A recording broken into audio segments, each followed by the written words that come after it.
Okay, so trig number 8. It's the final lesson of our trigonometry unit. And today is law of cosines. So yesterday was law of sines. Yesterday, 2 days ago for you guys. Law of sines. Now we're going to do law of cosines. So law of cosines, I'm going to show you most of it. I'm going to demonstrate it. We're going to set up one problem, and you're going to try to work it on your calculator. I want to warn you now, most of the Apple iPhone calculators are not very good for sort of engineering work, and this calculation will be sort of engineering work. Okay, so it'll be a struggle, and I'm not sure if you're going to be able to get it on the iPhone. If you're using an Android, it's actually a lot simpler, and you can calculate this one pretty cleanly. Just type it in and it'll go. All right. So let's start with the law of cosines. Here's the way it starts: a squared equals b squared plus c squared. Everybody say that. A squared plus b squared equals c squared. A squared plus b squared. No. And I'm hoping that your brain links something up. Have you heard it before, for example? Okay. Do you remember the name of this? The hypotenuse. What is it? The hypotenuse. Hypotenuse is close. Starts with a P. Oh, the Pythagorean theorem. Yeah, everybody say Pythagorean. Again, it's a 2,000-year-old name, so it's hard to remember. We don't use it commonly. Remember I told you I'd give you bonus points if you name your pet Pythagoras? Okay, I'll still do that. Okay, you can do that. Name your cat Pythagorean or Pythagoras, that'd be awesome. All right, so that's what this is. We take this formula and we modify it. We add to it this, minus 2bc cosine of the angle associated with the side out here, A. Look at that. That's why it's a challenge on your calculator.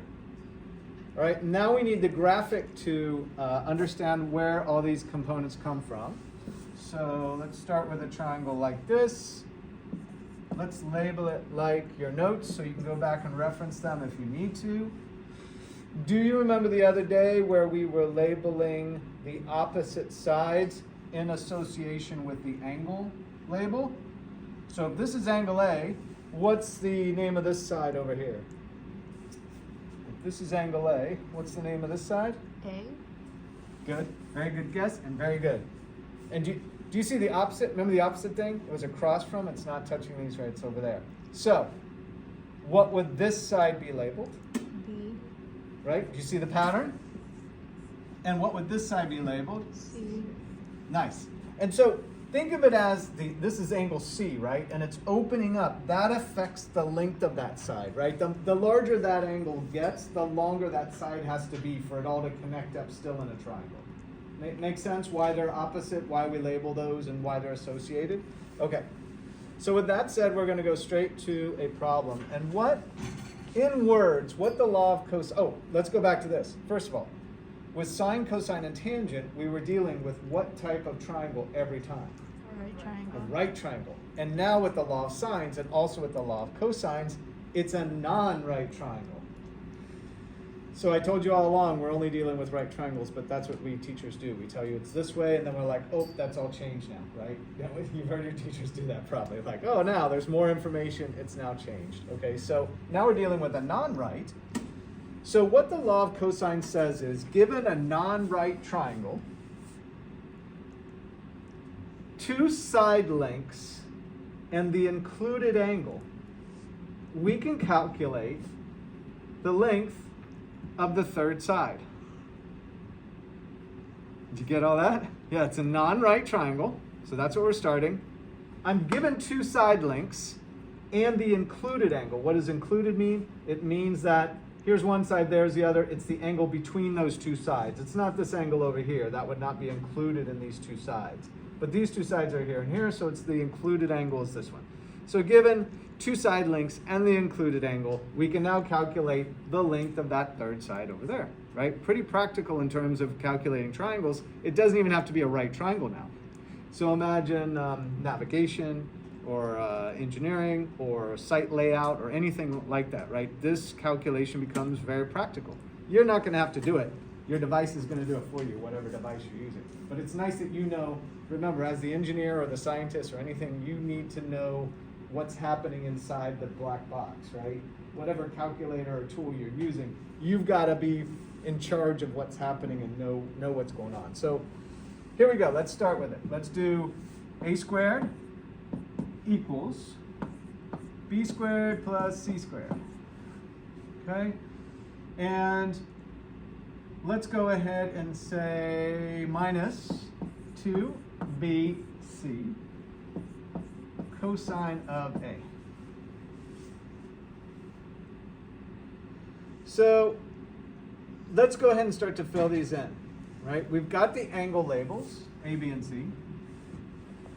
And, I'm just thinking about this, thinking about in terms of the way we did study Pythagorean. We did do it a squared plus b squared equals c squared. So it's slightly different in terms of rearranging and probably to just be a little bit more, give you a little bit more due diligence, right? A squared plus b squared equals c squared. Nonetheless, it's those three sides linking up, right?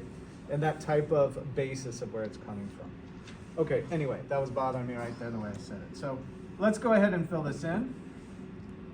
So if this is b over here, then this is small b there, and we've already got it labeled b, so we've got 25 squared plus c, the small c here, the lowercase c is 15 squared, minus 2 times both of these, 25 times 15, and then cosine of the included angle, which is 65 degrees. Right? This is a squared here. So to find or to reverse out a square, we need a square root on this. And what we do to one side, we must do to the other side of the equation. So we're going to have a square root over all that. Okay, are you ready? So now we're going to say A equals. Do you have your calculators ready? Okay, get ready to go.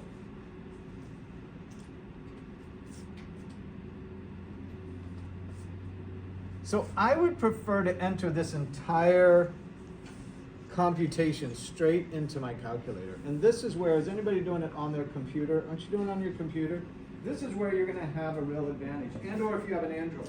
The Android entry system is a little bit better. So let's start with yours. Click degree. And we're going to go straight at this thing. We're going to type it in exactly as it is. So first say square root. Can you find the square root symbol? Down to the right. Right a little, 2 rows to your right, 2 columns to your right, up. Yeah, that's it, believe it or not. Okay, now type in 25. And the rest of you, will you try to calculate it? Oh, see, you have an Android. I need some parentheses. One closing, a second closing, and that should be it.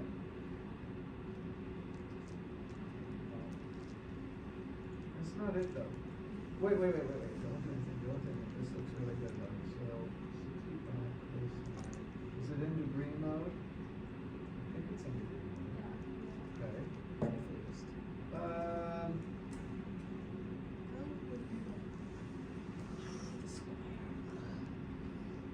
Isn't there? I think that should calculate it correctly.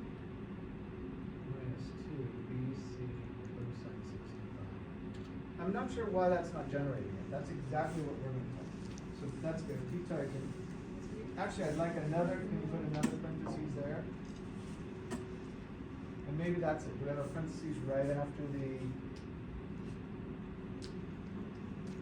That should do it. The only thing I can think of is not taking the square root of the whole thing. Can you tap on it and put another parentheses in there?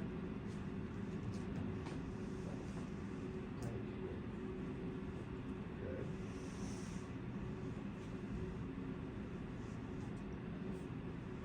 Oh, that's not a times. That's a plus.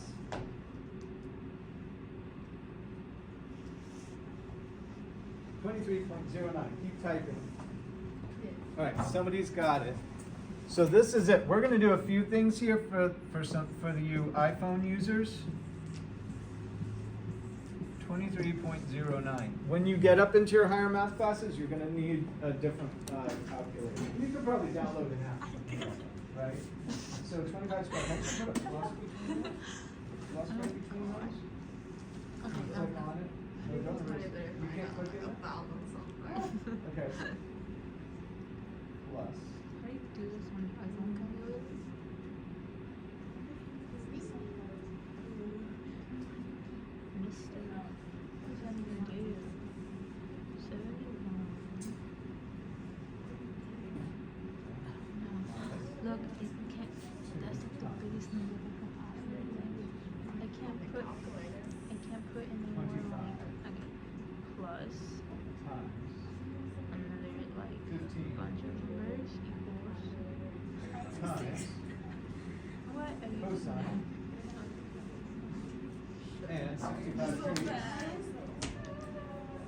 And two parentheses. 1, 2. One more. Huh.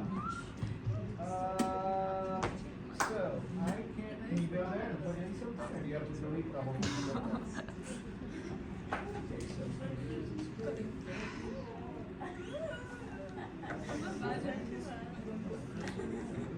New books coming out this year.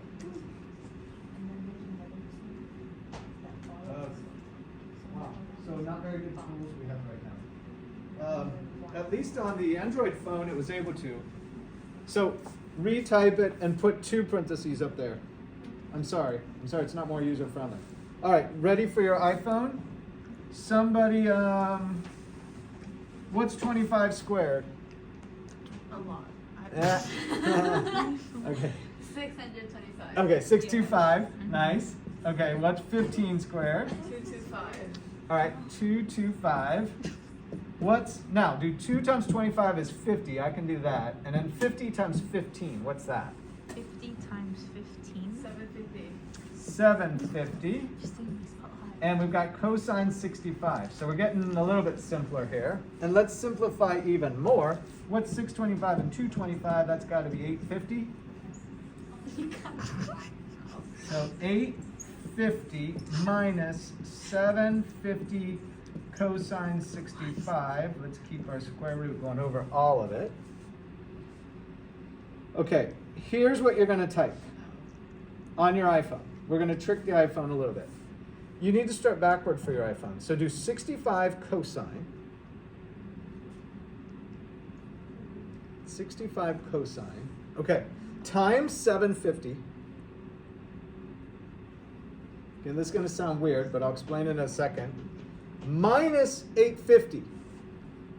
Say minus 850. Now, your answer is now on your screen. I want to hear you say positive or negative. Negative. And that's a problem because this we went backwards and we subtracted it. We have a sign error. So on your calculator is a little plus minus key. Click plus minus to correct the sign.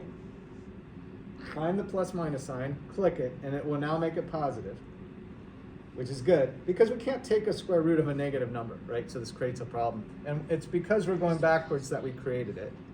Okay? And now I need you to do the square root symbol on the iPhone. I think it looks like this. It's got the 2 on it with an X in it, I think, something like that. So take the square root of what you've got now. I got it. Oh, go like this. Minus sign. Did you? I can't find the plus minus. It is right here. Show, right next to the clear. Oh, The plus minus switches the sign. You get it? Oh my god. And then we square it. I got 23.08. After cosine, do you Yada, yada, how yada. do you, go hit clear, Tiffany? Hit clear. okay, fine, yeah. Start over. Do 65 cosine times 750. And now say minus 850, We're not so smart now. which produces a negative number, right? So change the sign on it right here. See this plus minus? Good. That looks right. But now say square root right. Which one says square root? It's got the 2 in front. There. 2 in front. Right. Are you in degree mode? I messed up my calculator. Error. Looks good. Okay, clear. Clear. All right, try it again. 65 cosine. 750 Oh my god, look how blurry my equals. camera is. Oh, maybe we didn't do equals. Minus. That's clean, 850 good boy. equals. Change the sign. Good. And take the square root. Oh, finally. Did you get it? That's not. Did you get it? No. Yes, you got it. Did you get it? Who didn't get it? Everybody? Okay, so, you're going to, when you go to engineering school, or whichever school you go to, that's where you're really doing some real calculations. I don't know if the iPhone's going to be your best. You'll just download a different app than their app, right? There's calculator apps. I'm sure there's ones that I'm not really sure what they're using. When I went to college, the first thing, I had an engineer friend who was already in college, and I said, what calculator do I buy? And at the time, it was a Hewlett-Packard 12C, which if you're an engineer, it's like a famous calculator because that's what engineers would use. And it used this thing we called, the slang was a reverse type of notation, where you would do a number enter times another number. But the brilliance of it was it would allow you to do very long, involved calculations very cleanly. So it was awesome to use. So, and then the HP, the Hewlett-Packard calculators were always designed for engineers. So you're just going to get the calculator you need for whatever job you're doing. Okay, good.